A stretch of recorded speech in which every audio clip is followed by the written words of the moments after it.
But it was, as we were all leaving, just as an England fan, crestfallen, thinking, how can you go from the highs of that to then seeing what we saw yesterday? It's the World Cup. You're trying to put good perspective on this. Yeah, look, I can't sit here and, I was being part of the Republic of Ireland team that didn't win a game in 1990, Nat, and made the quarterfinals. Yes, we won a penalty shootout. We had a couple of very indifferent performances. If you even go back to the 2018 World Cup, where Croatia made the final, that they won 2 games by penalty, to get there, and extra time was being played in games. France in 98, I remember being and watching a lot of that World Cup. France got through Paraguay through extra time. It was a dreadful game. There's been many 0-0s in this stage, and look, to dissect the game is quite complex because there was lots wrong.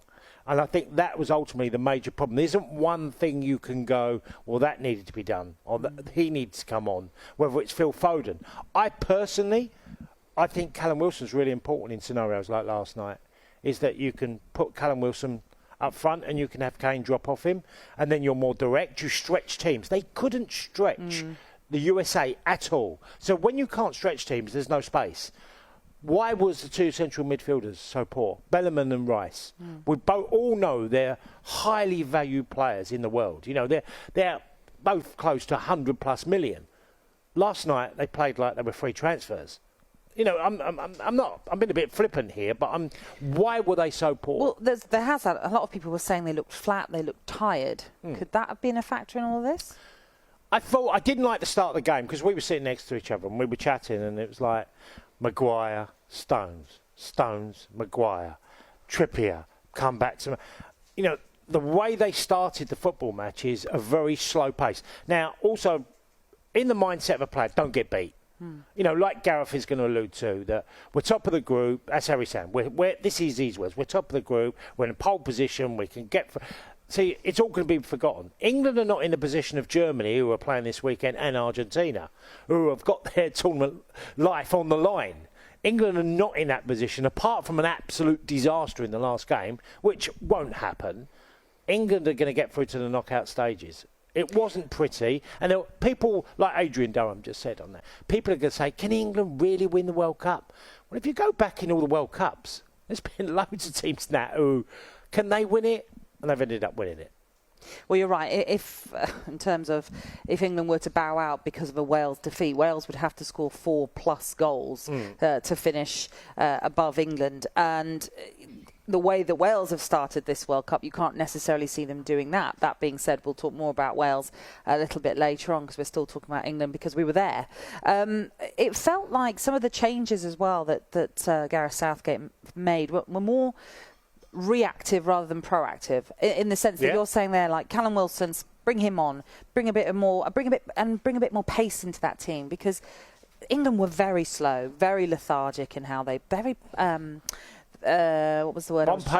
Well, yeah, they were, and you're absolutely right to pick up the fact that it was just Maguire to Stones to Shaw, and then Trippier, whoever it was. Yeah, absolutely, all of that. And at times you felt like England were playing as though they were 3-0 up. It was because there was no urgency in what they were doing. Yeah. It was very lackluster, and it to be there and going there and hoping to see an England win, I did come away very, very deflated. Well, not to say I would have booed, because I still think actually, if you come away and think about the perspective of it all, it's 4 points from your first 2 games. They've not lost, like you said. You can take some positives from it, but you can't take any positives from the performance. No, penetration is a big thing in football. How do you... Ream and Zimmerman, the 2 centre-halves, were so comfortable last night. They're playing against Harry Kane, who's a top striker, but there was never really any moment I felt, well, he's going to get beyond them, because Harry's not the quickest. But what he does is a really good job at leading the line, battling for the ball, creating for others. So you've got to try and... The 2 wide boys were poor. Sterling one side, Saka probably had his worst game in an England shirt. I felt a bit sorry for him because wingers need the ball early. One thing you can't do is keep passing to each other at the back and then give the winger the ball when he's basically got a defender on top of him. So what's he going to do? The next pass is going to be backwards or sideways. So it was a very one-pace performance in many, many ways. I didn't come away thinking, well, this is England and, this is a bad day at the office. I just felt the way they played, you had to try and stretch them, which never happened. Robertson all night played like a left winger for them, America. You know, this team has got a lot of good players in it, but you think they're dominating the pace of play. They played well. Well, they zipped it around a lot quicker than England did. Much more faster pace. Yeah. When they got on the ball, they moved it quickly. Robertson was an outlet all the time on the left, and they had dead on the right against Sterling, and England were quite narrow. Very, yeah. You know, which made another problem. Look, like I said at the very start, there was so many issues to deal with that I come away and I kept reminding myself of performances that not only I've been in, but teams that I've been in and countries I've watched, and thinking, well, you can make probably the biggest criticism you could say with Gareth and his team is that where against Iran, the substitutes, even though we're winning the game, they made a massive difference immediately. When Rashford came on, when Callum Wilson came on, you know, so they had a big impact. Last night, it was a bit of a damp squib. It just never got going. Well, you mentioned there about being narrow. I mean, that was at times annoyed me when I could see Sterling and Saka coming inside, and you're thinking, look at the space out wide. If you get out wide and run at them, you'll never know what you can then achieve through that. And again, lots of calls for Phil Foden getting on that pitch, causing a bit of havoc, creativity. Didn't get a look in yesterday. Gareth Southgate afterwards alluded to the fact that he didn't feel positionally he could find space for Foden in the team yesterday. Does that make sense to you? Not really. No.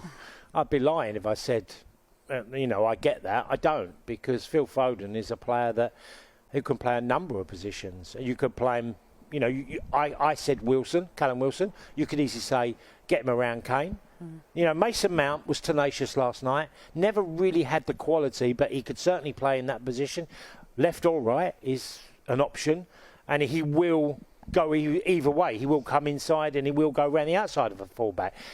There's loads of people will make calls. Phil Foden is a terrific player. Am I surprised he was left out the England starting lineup? Yes, because I think Phil Foden is a quality player. He didn't have the greatest of Euros, which if we reflect back to, that he never really got going on that tournament. But you need Phil Foden to get going. When he gets going at Man City, he's devastating, and he can get a lot of goals and he can cause problems. He's found himself in and out of this England team. So if he was to be in that starting 11, who does he replace? Well, he goes on the left for me. But, Sterling earned his stripes by the way he played at the Euros, and then he scores in the opening game of the campaign here. So you're still tempted. Gareth is tempted, but you can't get away from the bigger picture, which is England are in a really good position in their group. Yes, they haven't won both games, but they've scored 6 in the first. And, and what positive? Stuart Pearce mentioned Harry Maguire. We were all there. Massively. We were talking about Maguire, how many headers he made. From an England perspective, man of the match. Yeah, absolutely. He was England's best player. And fair play. Gareth has got that call right. He's kept faith with him, and he played. I mean, he didn't have much opposition, as in the lad Wright who played up front. Not really. Pulisic was a problem for England. He kept causing England lots of issues, especially on the left. So, look, forget everyone will move on. By the time they play Wales, there'll be a different feel. And when England get through to the next knockout stages, there will be. That's a given. Is that what you're saying? Oh, absolutely. They'll get through that. They're in a position of real strength. They're not going to get beaten by. I mean, we're going to talk about Wales later, who, by the way, were way poorer than England.